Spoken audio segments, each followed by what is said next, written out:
अगर चंपा सोरेन आप सच में अगर सपोर्ट कर रही इस नगरी आंदोलन में तो खुद खेत में आइए ना।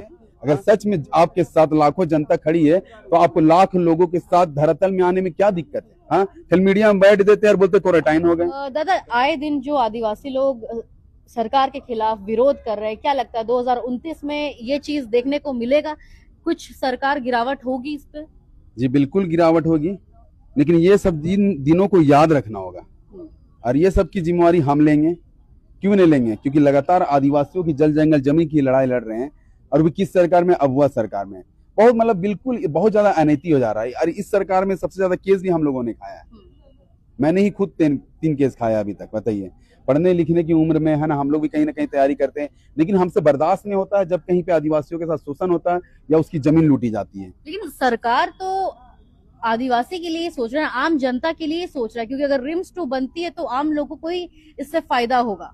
देखिए, अगर ये बात अच्छी बात है जो आप बोल रहे हैं, सरकार आम जनता के लिए सोच रही है, तो अगर इस बात में सच्चाई है तो जो लोग उस जमीन के लिए संघर्ष कर रहे हैं, नगरी जमीन बचाओ संघर्ष समिति, तो उन लोगों से एक बार उनको बैठना चाहिए, वार्तालाप करना चाहिए कि हाँ सच में आपका कितना कितना जमीन जा रहा है और हाँ सच में आपका कितना कितना जमीन गया है। और आपका जमीन गया है तो क्या हमारे पास दस्तावेज है? अगर हमारे पास दस्तावेज है तो उस दस्तावेज को हम दिखाएंगे कि हाँ आपके पूर्वजों को हमने ये मुआवजा दिया है। अगर मुआवजा दिया तो आप दस्तावेज दिखाइए, कुछ कागजात तो होगी ना आपके पास। डीसी से बैठते हैं, एडीएम सर, एसडीओ सर बोलते हैं कि 1957 में यह जमीन सरकारी होगी। ठीक है भैया, 1957 में यह जमीन सरकारी हुई है तो यहाँ पे ग्रामीणों का आप रसीद देखिएगा कब तक कटा है, 2011-12 तक रसीद कटा उनका। तो जमीन सरकारी कब हुई बताइए? तो इसमें गलती किसकी है बताइए? रैयतियों की गलती नहीं है, इसमें सरकार की ही गलती है।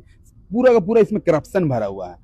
इसमें कहीं ना कहीं सरकार को भी लाभ होगा, लोकल वहां के जो कांके विधायक उसको भी लाभ होगा, है ना, जो छिटपुट दलाल है उन लोगों को भी लाभ होगा। तो कहीं ना कहीं जबरन रैयतियों के साथ उनकी मानसिकता और उनके साथ खिलवाड़ करके वहां रिम्स 2 बनाने का कार्य किया जा रहा है, जो कि हम कतई बर्दाश्त नहीं करेंगे। क्योंकि ना ही हमें किसी प्रकार की राजनीति करनी है, ना हमें चुनाव लड़नी है। हम बस अपने समाज के लिए लड़ते हैं, स्वतंत्र रूप से लड़ते हैं। जो भी सरकार गलत करता है उसका विरोध करते हैं। चंपाईदा ने भी बोला कि अगले 10 दिनों के अंदर में जो है एक बड़ा आंदोलन होने वाला है नगरी जमीन को लेकर।